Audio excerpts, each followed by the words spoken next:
What's up, everybody? Welcome to the Texas Tennessee podcast, Mile Zero edition. It was my first time headed down to Key West for the festival, and it was pretty awesome, to be honest. With all the artists that we were able to interview, is about 20 or so. So hit that subscribe button to keep up with those as they're posted. But I have to say the Mile Zero crew was nothing but amazing, to be honest. All the hospitality and all the kindness that we were shown just from a little old podcast, and plus all the folks that we met in the crowd and all the artists that we met.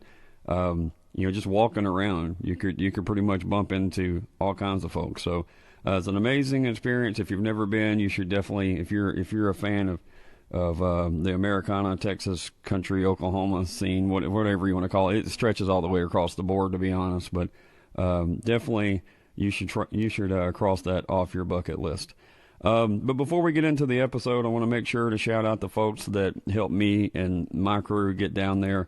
The links for these folks, these amazing folks that helped this guy get down to Key West for a week. I really do appreciate all of them. Like I said, the links are going to be in the description, so please give them a little love. That would be Breakers Marina, Robot Monkey Venue, Cowboy Chuck, shout out to Chuck, and 797 Distillery in Covington, Tennessee, my area of the world. So thank you for the local folks for helping out. And then also just a friend of the podcast, Mr. Joe Eskridge Music. Joe is a supporter of all things independent music, and especially in the West Tennessee area. I appreciate Joe on many levels, and especially for helping out the podcast. So, check out this episode. See ya. Your Well, phone's crooked, bro. oh, that's the way I feel. I need a level. Your phone feels like you today. Just walking a little Yeah, crooked, exactly. like you got one sole of your boot that's about a half-inch I lower. probably should actually make sure I hit record. Yeah, you should. We said here for. Oh, I did. We'll just keep. You can put that in there. No, we're gonna keep it off. Yeah, That's the way. we're talking about a half-inch shaved boots. That's the. There's probably actually people that have to do that, right? Well, there So, probably are, but yeah. can you imagine giving somebody a pair of boots that didn't know it, and you shaved like 3/4 of an inch off the left foot, and like they walked around and didn't know what the hell was going on for a couple of weeks, and you finally say, "Hey man, how's your back feeling?" why are you going in circles? Oh shit! Well, we are here at Mile Zero Fest. My first time, your second, Third time in a row. I don't know what's going on here, but I'm super grateful for it. Yeah, we talked a little bit about that last year and everything. I was trying to make it down because it just didn't work out or whatever. So glad. Well, it's nice to finally meet you in person. I've seen you on through the screen. We talk on TikTok all the time, and so I feel like I already know you. You know what I mean? Now I get to smell you. Oh yeah, like donuts and coffee. Yeah. It is different. Like at one of the events that the co-host Steve puts on in Fort Worth, the Stocktober thing. I met probably 30 to 40 people that had been on the podcast all at one time within a 3 or 4 hour period. Were you overwhelmed? Oh yeah, and I'm terrible about keeping up with names to start with. But several people, like Bill we had on earlier, we had little conversations in between time. So you I didn't just meet them once. You know what I mean? Mm-hmm. And me and you have kind of had conversations and stuff. So it's easier to, like you said, feel like you do kind of know somebody a little bit more than just the podcast. Right. Like, I've never seen you before. I'm going to come ask you some personal questions. and you have to, and you hop on and you hit record and you start, and then you don't have another conversation after the fact. So, Ever. So yeah, and I do appreciate that. You and a handful of other artists will all, like, if I'm making noise on TikTok Live or whatever, y'all come in or whatever the case would be. Got to see you. I mean, if I see you at the store, I'm gonna say hi to you. So if I see you online, I'm gonna say hi to you. That's the only way. Yeah, right. If you're all over the world or all over the country, that's the way to keep in touch. Yeah, in absolutely. some ways. Absolutely. No, but it is. I do appreciate it. Not everybody does that stuff. So, as far as Mile Zero goes, you said third year in a row, not sure how, you ended up here, but I'd like to know how you ended up here. As far as this lineup is primarily Texas scene guys, you know what I mean? Texas and Oklahoma, because a lot of the Oklahoma guys moved to Texas, right? Well, that's true. I always say Texas scene, but I think I looped the whole thing in. But right, but they're all they're all buddies. A lot of them have been friends Yes. for a long time and all that different stuff. And I know you know a lot of them. I do. But how did you? I Because think they just felt sorry for me. I mean, honestly, I mean, uh, well, your music is not the same as what they do. well, I You know mean, what I mean? As far I as think, well, no, I think there's a lot to there is a diverse palette of music at Mile Zero, and I think that's what makes it cool. Although some folks would call it a boutique festival, and I would agree with that. I would say even at that boutique, they got a buffet. Like they got people do that I do. They got people do it. Silverado did last night. What Ragweed did last night. So I think there are so many personalities that like so many different things. They have offered the widest variety of in the kind of folk Americana, all the umbrellas you want to put in it. But what I would call a lot of people that know each other from Oklahoma and Texas is kind of the center of that movement. You know, I grew up in Oklahoma. I grew up. Grady Cross was in my class. Jeremy Plato played bass in a couple metal bands in 7th grade. We just played Slayer and Iron Maiden songs, you know. So I've known those guys forever. I just went in the metal path and they went to the other path. And then, well, you know, I turned 30 years old and got tired of hauling ass on a guitar, you know. So I wanted to start trying to write things. I haven't been writing music all my life. So yeah, but I mean, I still feel like maybe they just feel sorry for him. You know, I don't know. No, I'm grateful to be here. I know Kyle Carter. We played some music together. I actually cut one of his songs in my band Sour Diesel Trainwreck, only studio album I did before the joint days, called "If I Could Just Be This." Me and Kyle used to play at Grady's pub on 66. He did a Sunday night revival thing, and we would sit there and play sad songs all night long. When I would come through town, I would go do that. So I've known Kyle for a long time, and I knew before I went to the joint, he had talked about a festival thing, and this thing all happened while I was doing my 6-year bid. When I got out, I didn't even know it was Kyle's thing. So of course I reached out to him. You know what I'm saying? I haven't. Saw him, but I didn't get to. Yeah, what a good guy. What a You could tell. He's a great songwriter too. Like, yeah, he's a great songwriter. So he gets it. I harass him all the time. Like, Kyle, you gonna play a song this year? You know what I'm saying? Because he has some fantastic songs. I recorded one of his songs back in the day. But that just proves that like he gets it. Why? You know what I mean? It's a festival that's owned by a musician, which is that knows the highs and lows of this business. And I think respect. You will never find, right? In my opinion, I've been to a lot of festivals. You will not find this level of artist hospitality. I haven't been to all of them, but that you find here at Mile Zero, and it's insane. I mean, I get to come down here in January and play music in paradise for a week, and the weather. People that are bitching about this weather, whatever, dude. It's way better than it was. It doesn't matter. Like happiness is not determined by the weather. I'm here and I'm watching you. We're gonna play music this weekend. Everybody's gonna play some music this weekend. So let's celebrate that, not bitch about the wind blowing. You know what I mean? One thing that I wanted to ask as far as following up on that stuff, did those guys, the everybody you grew up with, Grady and Plato and all those different folks, did they know the songwriting was there with you? Or no, I was a guitar player, and I was probably an asshole and way too aggressive. You know, back then I would tell people that played anything but death metal, oh, that shit's slow and weak. You know what I mean? Right. So as the songwriting, I never wrote. I'm 51. I wrote my first song, I think, around 33 years old. I wrote my first song, I think, back in 2011. So I'm a late bloomer to the songwriting game. Did you ever? How did you know that they ever heard your music, or did you? Well, we stayed up. Back I had a band called Sour Diesel Trainwreck before the prison days, and we did support for the Troubadours before they got huge. But when you started releasing this kind of what you're doing these days, we were still talking at the time. Okay. Yeah, I would go see them at shows and things. You know, they're my friends first and foremost. You know, I have people that I've met that I've become friends with in the music industry, and then there are friends of mine that I've known my whole life that have become part of the music industry, right? So there's a couple different dynamics, but yeah, I think I listen to most all of my friends' music when they release something. You know, I do a lot of driving, so I get to listen to a lot of music. So if somebody it has a new album, I'm gonna listen to it from the beginning to end. I'm still I know we're going to a single-driven world. I'm still gonna make Understand. albums. I'm gonna release a couple of singles and then the album. But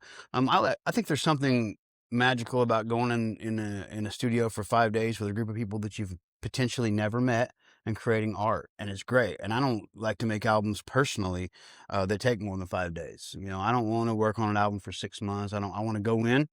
You know, let's create a vibe and let's run with it. You know. It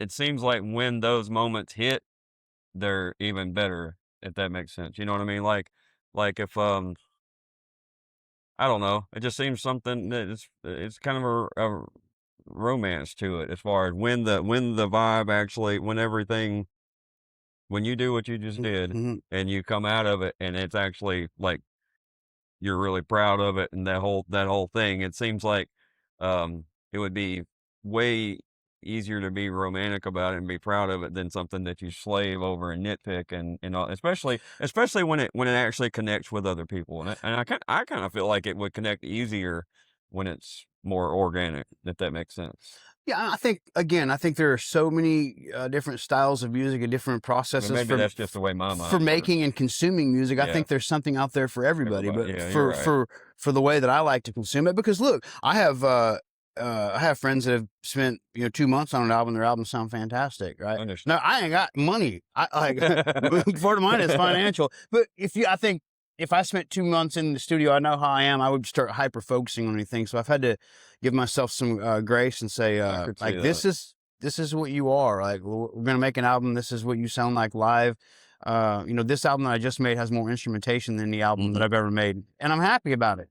It wasn't. There was no one pushing me to say, "Oh, we should do this." We sat in a room together and went one song at a time and charted the thing out, and everybody didn't really even say much about it. We kind of just countered in, and by the third take, we had the take. You know, sometimes songs present themselves when we get out of the way. Sometimes I feel like if I was to hyper focus over a production concept for a song for 3 weeks before I did it, I think it wouldn't feel the same, because life has rugged edges and I don't want everything to be rounded off. I want some of those rugged edges to come through, because that's what I am. Is part of that why do you work with the people that you work with on this album? You know, talk a little bit about that as far as the studio and Well, no, who you were so with. I did so first and foremost, I'm a huge Pony Bradshaw fan, and his Calico Gem album is one of my favorite albums of all time. It's in the top 10 of favorite albums of all time. And so I decided before I made this album to figure out who produced that album. And it was Jason Weinheimer out of Fellowship Hall.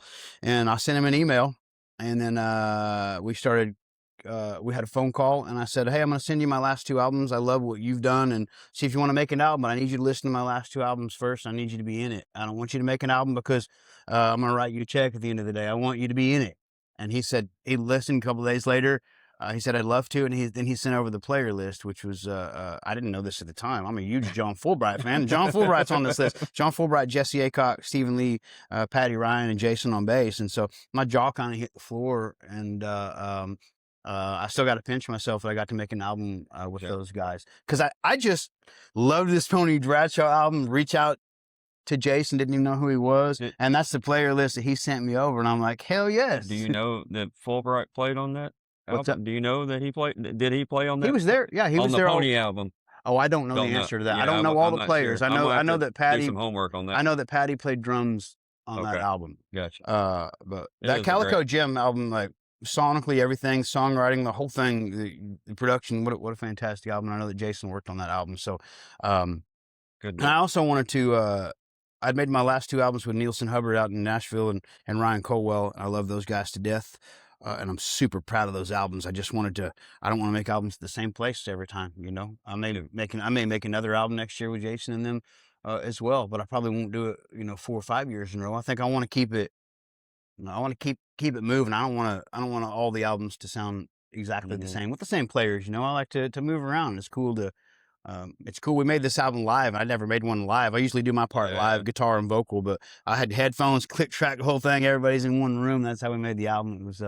It was cool. I never made one like that, and it was so fun. I bet I could see that, especially But yeah, it was great to have, and like you were so proud of the players that were going to be on it too. So well, we didn't even really have conversations song to song about what we wanted to do. Like those guys play together all the time and they just do a thing, and they speak that's cool. with no language or with no words, and it's crazy. And to get thrust in the middle of that, it was a little intimidating. I'm not gonna lie. Those guys are badasses, but it was so fun, and it was so comfortable after we did the first song. It was like, all right, this is cool, Nobody's saying, I think you should do this, I think you should do that. Like, we just play the songs, you know what I mean? Yeah, the saying "play for the song" is something that sounds great, but not everybody does it. So it's great that when it actually is happening for that. Well, I also those guys are killer players. I want to let them stretch out a little bit because I wanted to hear it. You know what I mean? Do your thing, man. Let's run that let's run that instrumental, that solo break one more time. If it was something that was in your head, you might as well do it yourself, right? Yeah, so, it was such a great time. Well, what about the so you just had your single was out a couple weeks ago, a couple weeks ago. And then the full album is dropping. When was that? March 6th. March 6th. Gotcha. Yeah. You're planning on as far as having it out there, it'll be on all the streaming platforms and all that kind of stuff. But you have hard physical copies of it. Yeah, vinyl will be here by March 1st. CDs are probably sitting in my driveway right now. Somebody needs to go get them. I live in Arizona, so I don't worry too much about the rain. But yes, physical copies. And I'm going out on I go home after this week for 2 weeks, and then I leave for about 3 months in support of that album. A month in the States, and then 2 months in Europe. So okay. I'm going to be gone for a while, and I'm super grateful for it. It's going to be tiring. I know that. I'm playing like 40 shows in 60 days over there. So I know it's going to be grueling, but I love it over there. I feel like I'm on a treasure hunt, seeing shit I've never seen before. And the people over there are so cool, and I love it over there. And you're in a situation now where your tribe can go with you when it works out, right? Your wife. Yes, yeah. She's going to go. She's going to go a little bit. I'd even thought about some people over there had asked me to come do a full band thing. I think in the next 12 months, I'm going to put some full band shows together. Do I want to get a group of guys and try to build something? No. No. Financially, the whole everything. I'm old, and I don't have the time to dedicate to that. But I would love to play 15 to 20 full band shows a year would be great. But I've also I like doing my solo acoustic thing and having a steel player with me. I got a steel player that's going to be with me on half of that tour over in the Netherlands. I love having fiddle players with me. That way you can do your thing and spice it up a little bit. Well, I just like playing with other people. Like it's lonely out on the road for 3 months. Like every once in a while, I'm gonna call up somebody like, "Hey man, you got this week? Like come out and play some songs." So the road is lonely when you're by yourself. There's no doubt about that. I drove over 120,000 miles last year, and most of that stuff with nobody riding shotgun but my mind, and which is not a good place. It's not a good thing to be riding shotgun with when you're me all the time. Oh, I could see that. Just because even as a music fan, like you want to see what those guys are going to add to your stuff anyway. You know what you're going to do, but then when talking about like yesterday, it came up as far as whenever somebody in your band or whatever hits that lick, and you're like. You know what I mean? Like, that's fucking cool. Oh, no, it is. So then when you get to add that to your own songs, I imagine it's great. Music is community, and there's nothing more communal than two people expressing themselves through a different perspective, and it coming together and coming out of the speaker in a completely different a different format than just one or the other. It's like mixing mixing eggs and butter and everything else. You have all these cool components, and when you put them together, I think magic exists. And who didn't make a badass batch of cookies, and when it was done, you know, revel in the fact that, damn, this is a good cookie. Same thing when you got a group of assassins around you, you know, we just baked a good cookie, you know, and these people just ate it and they liked it, you know, and we liked it. Right. And if everybody likes it, that's the community of music. There's no ego, there's no expectation. It's just like, can we be, you know what I mean? I would also imagine from I know when you do your solo stuff, you know, or even adding somebody, you prefer to do listening rooms sort of situations. I'm not interested in playing loud rooms. But when you have full band, when you add those shows with that situation a little bit, that changes everything, absolutely. right? But that gives you a different chance to scratch a different itch because you've been there before. Yes, no, so. I love playing full band shows. It's just, man, life is expensive. You know, no, I understand. You get 4 or 5 other guys, and if you got some assassins, they're not going to be cheap. You know what I mean? Right. So it has to make sense. But it will give you a chance to play that other style. You know what I mean? Yes. Not just a listening room. Look, I love playing. I love electric guitars, but I also love. I mean, I have dug for the last 3 years to find all the quiet rooms in the world and the ones that I love, and I'm like so grateful for that. And if I just did what I'm doing this year for the rest of my life, I'm cool with that. But I would also like to get on stage and create that same magic that I was able to create in the studio with a group of guys. It's a different feeling. It does help me scratch, you know, a different itch. But there's a lot of itches to be scratched out there. You can't scratch them all, right? I've only got a couple of hands, and I only have one wallet, and it's usually empty, you know. So, well, we got to wrap this thing up because on. we actually are going to be homeless for a handful of hours because we got to move. Where y'all going though? Right down the street. But where are you going until 4 o'clock? Oh, I have no idea. Oh, to be determined. Oh, well, we're not going to be around. Y'all go hang out in our room if you want. We're right down the street. All right. Well, it was good to actually meet you in person and, all right, brother. And all that kind of stuff. Thank you, man. Appreciate you.